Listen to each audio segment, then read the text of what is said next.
China says its new flight path near Taiwan will ease civilian air traffic, but some see sinister skies ahead.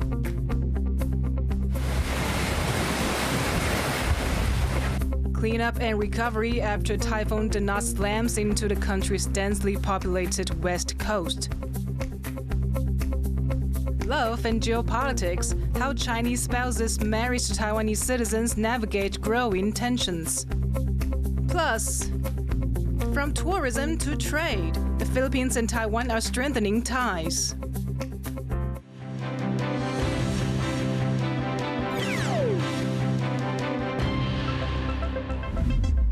Welcome to TaiwanPlus News. I'm Yvonne Yang.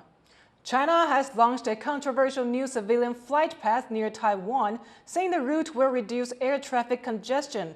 But Taiwan warns the move could further escalate tensions in the region. Alan Liu has the story. China continues to ramp up pressure on Taiwan at sea and in the air. On Sunday, it announced a new feeder route for one of its flight paths in the Taiwan Strait, one that authorities in Taiwan are sounding the alarm over. 民航局6号宣布启用 M503 航线、W121衔接航线。 Beijing says the purpose of the new route is to ease air traffic congestion in the region and reduce flight delays, and that it benefits both sides of the Taiwan Strait. But Taipei has long raised concerns about the location of the path, and it's expressed strong regrets over the new route. The M503 air route was drawn up by China in early 2015. It sits on the western side of the median line in the straits, putting it very close to Taiwan-sensitive airspace. Last April, China opened 2 eastbound feeder routes despite protests from Taiwan.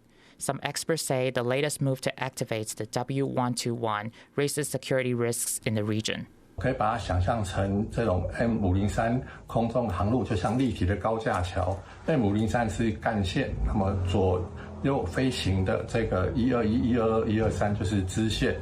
那支线启动之后，当然会让这主线的航路更为拥挤，那就压缩到台湾的防控空间了。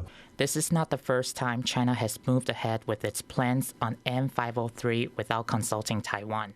In 2018, it ignored a previous cross-strait agreement to activate part of the flight route.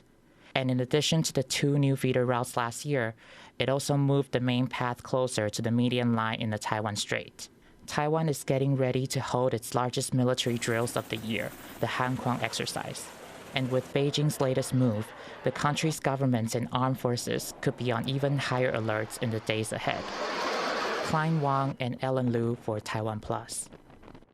At least 2 people are dead and over 500 injured after Typhoon Danas hit southern Taiwan on Sunday, carrying heavy winds and causing flooding in some areas. Our reporter Sandy Chiayi went to Chiayi, where the storm made landfall, to see how the city is coping. Here in Chiayi in southern Taiwan, residents are assessing the damage after Typhoon Danas tore through the area on Sunday, uprooting trees, tearing shop signs from buildings and destroying night markets. This is the first time in over a century that a typhoon has made landfall in Chiayi, bringing heavy rain and gusts of up to 180 kilometers per hour. The storm is now heading north. Many residents here say it was an uneasy night. 因为风很大，有点可怕，全部都倒了，全部都毁了。第一次遇到那么严重，就是旁边全部住户都砸到，都是全部都是有。 After hitting Chiayi Sunday night, Danas has since exited Taiwan and weakened into a tropical storm. Though the typhoon has passed, its effect will be felt for quite some time, and residents here will sift through debris and damage of the once-in-a-lifetime storm. Devon Tai and Sandy Chi in Chiayi for TaiwanPlus. Typhoon Danas took an unusual path across Taiwan, affecting some of the country's most populous areas. Cadence Quaranta has more.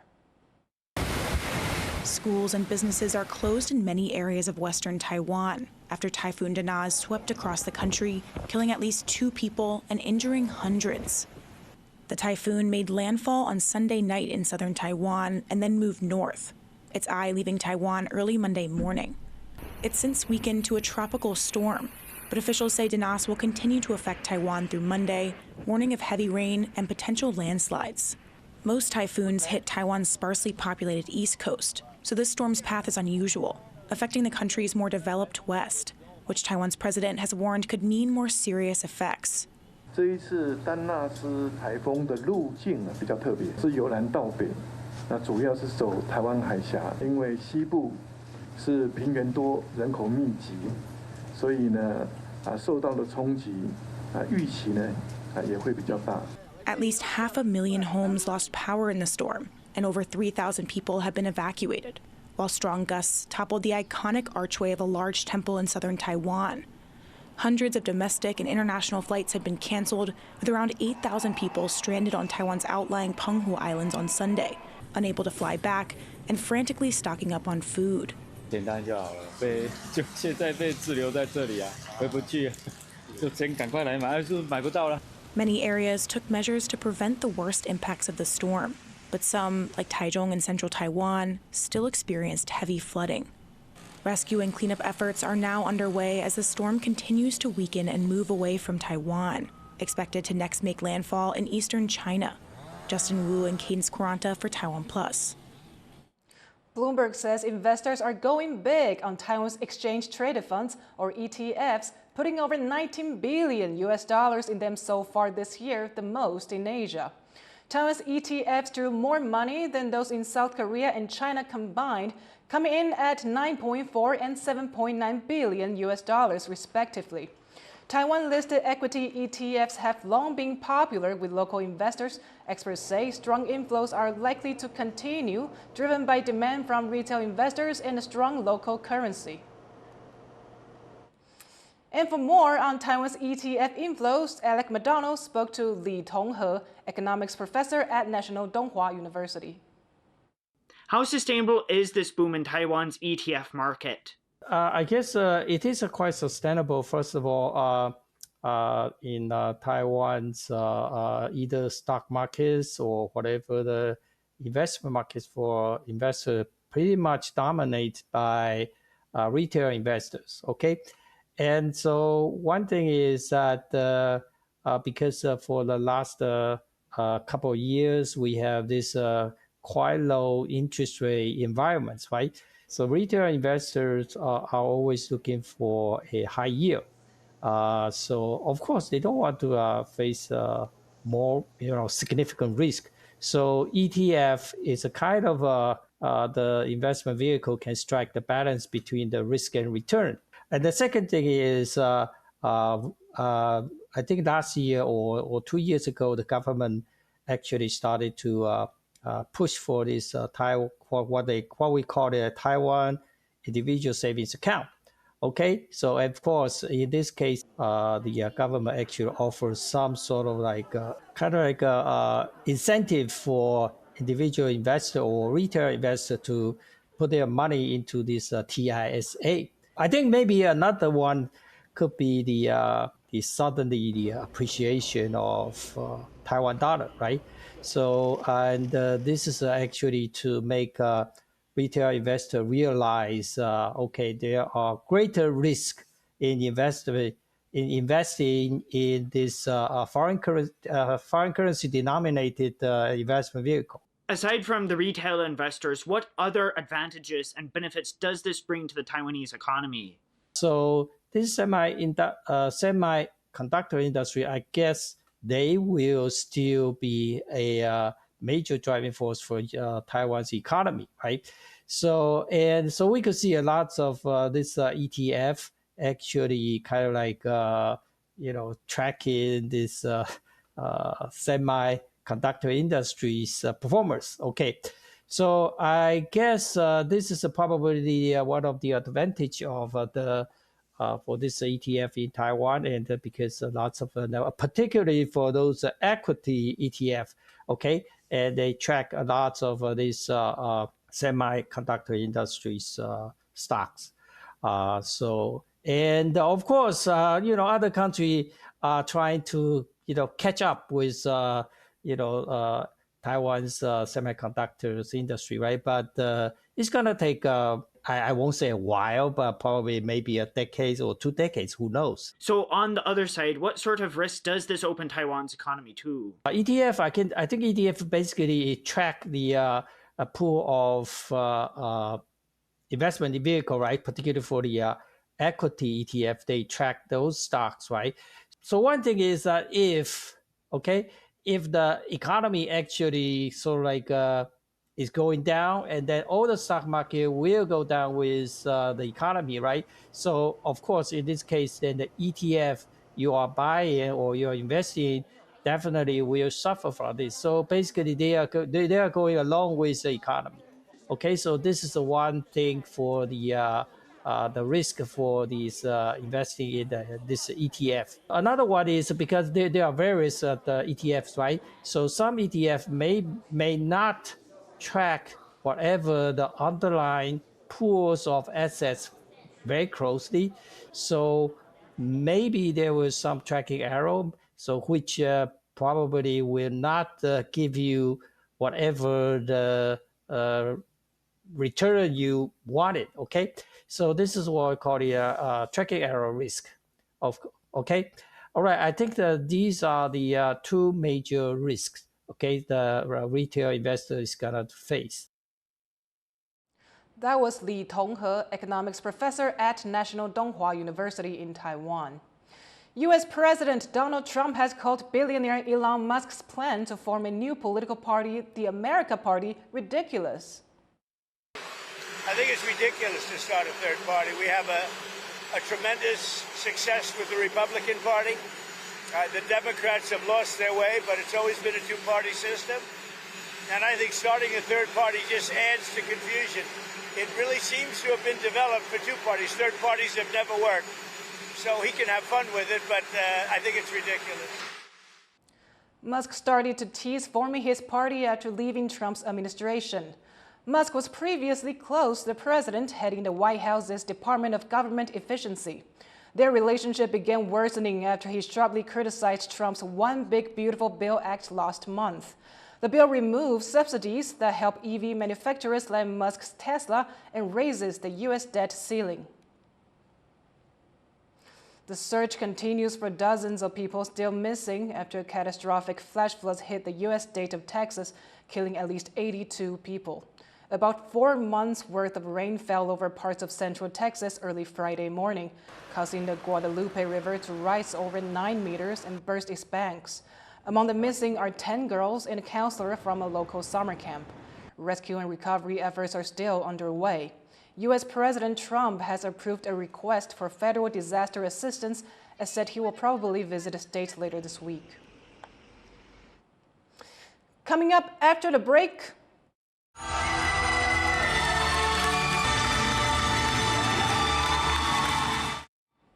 A local dragon dance team is turning heads in the Netherlands. Stay tuned.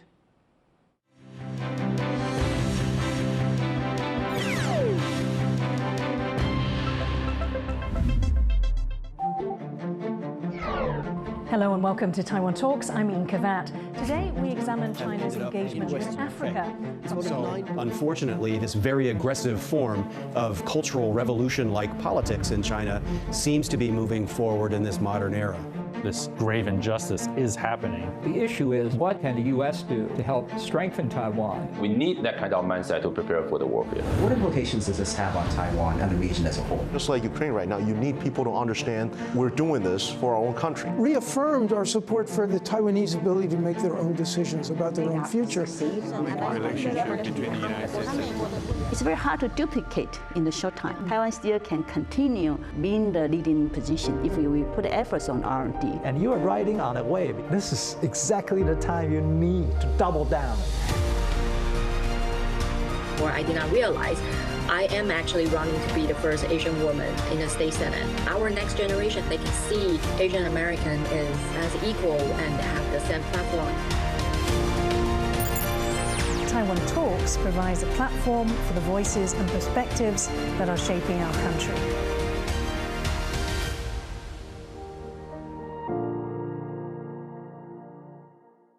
For more stories from Taiwan, around the world, and in front of a World War II era aircraft carrier, please download the TaiwanPlus app. it's bigger than it looks. Start your weekend with a cup of coffee and a moment to reflect on what happened this week. Hello and welcome. We've got you covered, from defense and politics to high tech and the arts. Not just to Taiwan, the whole world is watching. You make the coffee, we make the news. Here's what happened on TaiwanPlus.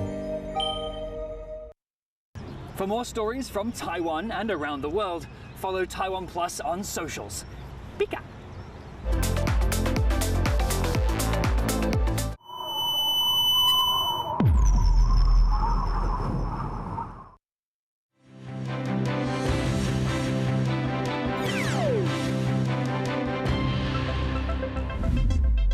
Welcome back. You're watching TaiwanPlus News.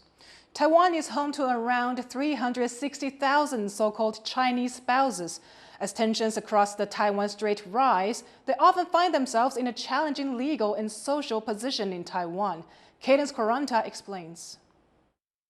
In recent years, there has been a lot of controversy in Taiwan surrounding one particular group of people, Chinese citizens who are married to Taiwanese citizens and living in Taiwan, commonly known here as Chinese spouses. Currently, there are over 360,000 of them, one of the largest groups of Chinese people living in Taiwan. Amid tense and often complicated relations between Taiwan and China, with government-to-government communication completely shut off, tourism restricted, and China threatening to take Taiwan by force if it considers necessary, Chinese spouses have often found themselves at the center of debate within Taiwan.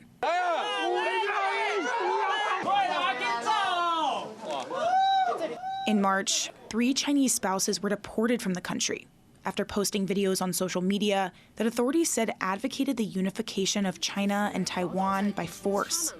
They deemed the videos a threat to national security and social stability amid anger and controversy that spilled over onto the streets. Go back to China! Go back to China! This controversy reignited debates that have been going on for years in Taiwan over immigration policies for Chinese spouses.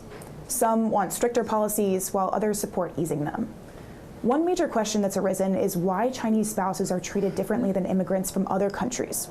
While most foreigners have to give up their original citizenship to become citizens of Taiwan, Chinese spouses only need to give up their household registration in China.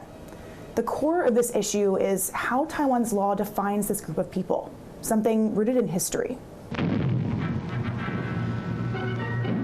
Decades ago, the government of the Republic of China, which is Taiwan's official name, retreated to Taiwan from mainland China as they were losing the Chinese Civil War to Mao Zedong's communists. The ROC established a government in exile in Taiwan that still claimed sovereignty over both sides of the strait, hoping one day to take back the mainland. But that never materialized. Today, the ROC only governs Taiwan and its outlying islands, while mainland China is ruled by the Chinese Communist Party. But Taiwan's laws still describe China and Taiwan not as separate states, but as 2 different areas within the same country, the ROC, called the mainland area and the Taiwan area. Under this legal framework, experts say Chinese citizens are not considered foreigners, so they can't naturalize in the traditional sense of the word. But they also aren't seen as ROC citizens either. Instead, they're treated as a special group, governed by special legislation which differentiates them from Taiwanese people not by citizenship, but by household registration, which confirms the physical address of where you actually live. So Chinese spouses who want to obtain Taiwanese national ID cards and all the rights awarded to Taiwanese citizens, like the right to vote, can do so by switching their household registration from China to Taiwan. This is a process that generally takes 6 years, starting with getting marriage-based residency, then after living in Taiwan for at least 4 years, long-term residency, and then after 2 more years, something called registered permanent residency, a status that allows them to apply for household registration in Taiwan, a national ID card, and a passport. In April, these immigration processes were thrown into the spotlight when Taiwan's government asked over 12,000 Chinese spouses who had obtained registered permanent residency status in Taiwan and their children to provide proof that they had given up their household registration in China within 3 months, by June 30th, or risk losing their legal status in Taiwan. The announcement sent many scrambling, causing confusion and panic, especially among those who have reportedly lived in Taiwan for decades without a problem. 目前设定的3个月对这些当事人来讲，其实感到十分不合理，因为这个时间忽略了两岸的行政差异，还有两岸的制度所带来的落差。This isn't a new requirement. It had been in place since 2004, but officials said some cases had fallen through the cracks. 那已明确规定，台湾人民不论先来后到，取得台湾身份多久都不能同时拥有对岸的身份。如果有，就必须择一。In response to the pushback, the government set up support mechanisms, like hotlines and in-person briefings, and offered exemptions or extensions to Chinese spouses who had legitimate difficulties getting the required documents. After the deadline passed, officials said the large majority of Chinese spouses had complied with the rule, with fewer than 1,700 who haven't. Patrick Chen and Cadence Quaranta for TaiwanPlus. That was part one of a two-part series making sense of the debate surrounding Chinese spouses in Taiwan. Tune in tomorrow for part 2, which will dive into the legal complications of Chinese spouses entering Taiwanese politics. For the first time in 8 years of Taiwan's one-way visa-free program, the Philippines has opened mutual visa-free entry for both countries' nationals. And to learn more about the potential effects, Irene Ling spoke with Chiayi Garafil, chair of the Manila Economic and Cultural Office in Taipei, the Philippines' diplomatic mission to Taiwan. What do you make of this visa relaxation, the timing and the 14-day condition? And it's something that's been in negotiations for some time now, and it shows really the significance of it shows the openness of our government to really promote and strengthen our people-to-people ties. And of course, it will facilitate entry of Taiwanese and also facilitate trade and investment also and other cultural exchanges. How's Taiwan's image in the Philippines, and how do they view Taiwan? When you implemented the no visa policy, that's when Filipinos started to consider Taiwan, and now we've seen that Filipinos have become the #1 source of tourists for Taiwan. Back in April, the Philippine government actually relaxed this restriction to allow for Philippine officials to come to Taiwan under their ordinary passports in official visits. So do you see an interest from more Philippine officials to come to Taiwan in the future? The circular that you're talking about is Memorandum Circular number 82, which just clarified an existing rule with respect to visits of our officials to Taiwan. It actually opened up the trips of the visits of our officials in order for them to attend to cooperation, possible partnerships with their counterparts here in Taiwan. Are they mostly manufacturing? Are they mostly cultural? Well, there's been lots, like in agriculture, in technology, in disaster resilience, in food security, in research and development. I can go on, but there have been really an influx of interests with respect to strengthening our partnership and collaboration with Taiwan. Are there any other new areas for collaboration that you want to see more in the future? One of the major areas that we are working very hard with our Department of Trade and Industry here is to really convince the big Taiwanese businessmen to relocate or to at least expand their business in the Philippines. That was Chair Chiayi Garafil of the Manila Economic and Cultural Office in Taipei. A group of junior high school students is taking Taiwan's traditional dance culture to the Netherlands as they perform in the country's largest annual folk dance festival. Izzy Wells has more. These junior high school students have brought Taiwan's traditional lion and dragon dances to the streets and stages of the Netherlands for the country's biggest annual international folk dance festival, Op Roakeldais. Geniet en geef Taiwan een groot applaus. Joining performers from over 10 different countries, this marked the Yingbei Junior High School dance group's debut at the festival, and they pulled out all the stops. Every single performance, they put all the energies inside of it, and also the special dragons they made, especially to coming to the Netherlands, like an 18 meters long dragon. It's amazing. That special dragon, part of the intense planning and efforts that went into conveying the spirit of Taiwan and paying ode to its unique cultural heritage. 他们是在苗栗3亿的一个团队，那花了1个月的时间，那为我们打造了这条属于我们台湾、属于我们自己图腾的一家客家的舞龙。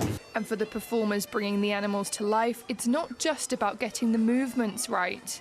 狮子其实是一个你要用自己的心情去带入的一个动物，我会比较知道怎么去控制我石头，可以怎么样跟小朋友互动。It was skills like these that left a lasting impression on the local audience. I felt very privileged to see the Taiwanese team perform. I was also really impressed by the young people, how focused and how energetic they were. I really enjoyed the Taiwanese dances, and what I really liked was also with the multiple dragons. Yeah, and I just really like to see an insight in the Taiwanese culture. The middle school students may have taken to the stage in the Netherlands, but for the audience here, it was a trip into the heart of Taiwan. Luffy Lee and Izzy Wells for TaiwanPlus. Thank you for watching TaiwanPlus News. Follow us on social media for more of our stories. Before we go, let's take a look at this special drone show at the southern branch of Taiwan's National Palace Museum. I'm Yvonne Yang. Take care, and I'll see you next time.